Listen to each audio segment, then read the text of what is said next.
Hello there. So Keir Starmer will copy his predecessor Jeremy Corbyn and do the dishonourable thing by remaining as Labour leader well beyond his sell-by date.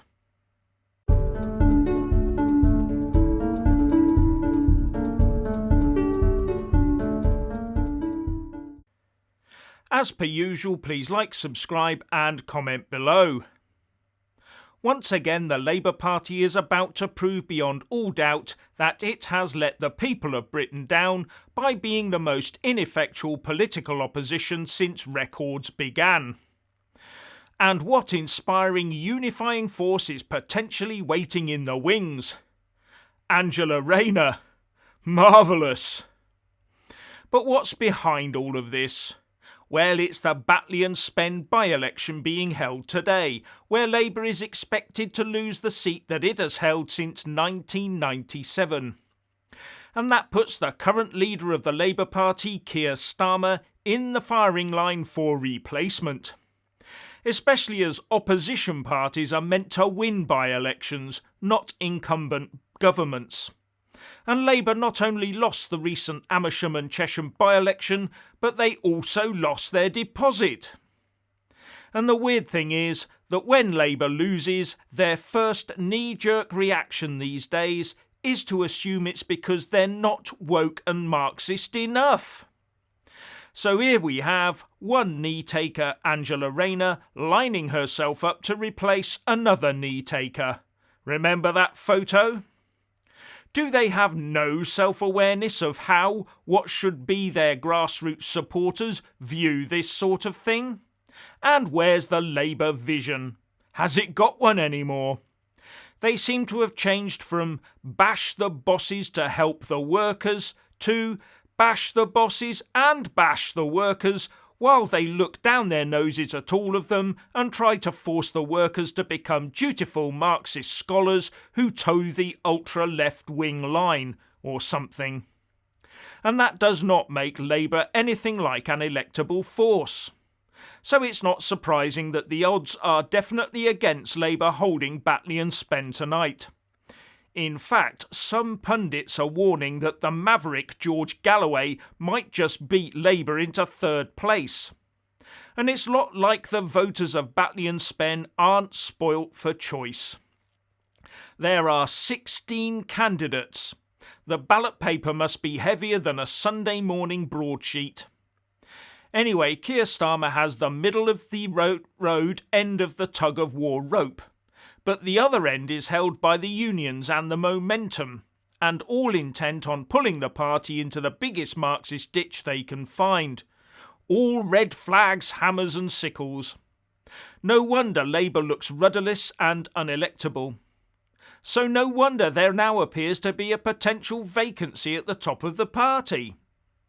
Now, our Angela has been forced to deny claims that she's after the top job right now, but that could change in 24 hours, and there have been rumours swirling about that she's already been sounding out MPs and unions for potential support. But she's tweeted that this is all news to her, but The Guardian says it understands that. Allies of Rayner did make tentative approaches to potential supporters after May's Hartlepool by-election, which Labour lost, and believed at the time they could have mustered the 40 MPs necessary to launch a challenge. But they insist she does not want to stand now, preferring to try and shape Labour policy, and they are concerned about the risk to her reputation if she wields the knife against a sitting leader. And sitting is all he is doing. But there is also talk that Dawn Butler and her team have been sniffing around gauging the support she might get for a leadership bid. All this leads me to wonder if Labour isn't on the verge of falling into the abyss of permanent irrelevance. But the only thing stopping that is the complete absence of another viable opposition party, as the results to Batley and Spen will probably show tomorrow. Unless the Lib Dems... No.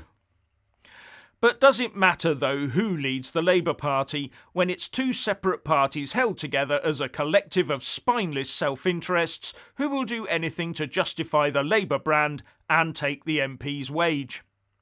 I have to say I do miss old Jeremy Corbyn. At least with him you knew where you stood. Yes, Labour was completely unelectable under Corbyn, but at least he had the courage of his convictions. OK, no he didn't, but he did make the political commentary vaguely interesting. Compare that to Keir Starmer, the dampest of the damp squibs, a man who stands for nothing and does it oh so excellently while taking blandness to a level higher than that of Ed Miliband, like a cheap magnolia paint job adorning the halls of a stately home. If you were to take Keir Starmer and press him on what he believes, other than rejoining the EU, you would be offered 1,000 politically correct soundbites, but no vision. What has become apparent is that the Labour Party can no longer organise itself into an effective political force. It doesn't matter if it's the left of centre or the far left, neither can capture the imagination of the electorate, and that suggests there is something far more unpalatable swishing around in the Labour stockpot. And that is the politically correct social justice parasites that have eaten their way through the party, leaving an empty husk where there once stood a political force to be reckoned with. The day that the traditional values of equality and social justice were forcibly morphed into their modern woke caricatures and then welded into the psyche of the left is the day that Labour began to disintegrate. All exacerbated by questionable views on Palestine and Israel. And therein lies the problem for Labour. It has a weak centre-left that cannot gain traction in the party, and a strong hard-left element whose ideology will never chime with the UK electorate. And now for some good news. You will of course have heard about the decision by Nissan to not only stay in the UK, but to start building electric cars and a massive battery plant. And the reason I mention this is because it upsets the Remoaners, who always said if Brexit happens, Nissan leaves the UK. Looks like you Remainers have been misleading people. But Nissan hasn't decided to leave the UK and instead has chosen to invest in Brexit Britain. So to all the Remainers and rejoiners out there, I have this to say. All your predictions of doom and gloom have failed to materialise. Are you feeling slightly stupid now? This will be a £1 billion investment by the company, with £420 million or more going towards the construction of a new electric vehicle. This will bring 1,600 jobs to the North East and 4,500 jobs to associated supply chains. The Rejoin campaigners will be weeping over their muesli and have probably mangled their sparkly rainbow unicorns in the waste disposal unit by now. And talking to the BBC, the Nissan Chief Operating Officer Ashwani Gupta said, "The key success factor for Brexit has always been trade-friendly business conditions to sustain our business, not only in the UK, but in the whole of Europe. Thanks to Brexit, Nissan is moving forward to use Brexit as an opportunity." Listen to those words, Brexit as an opportunity. Far from the anti-Brexit claims all over social media a few years ago about the need to stock up on candles and rice because the country would collapse at 1 minute past the Brexit date. And the Prime Minister Boris Johnson said, Nissan's announcement to build its new generation all-electric vehicle in Sunderland alongside a new gigafactory from Envision AESC is a major vote of confidence in the UK and our highly skilled workers in the North East.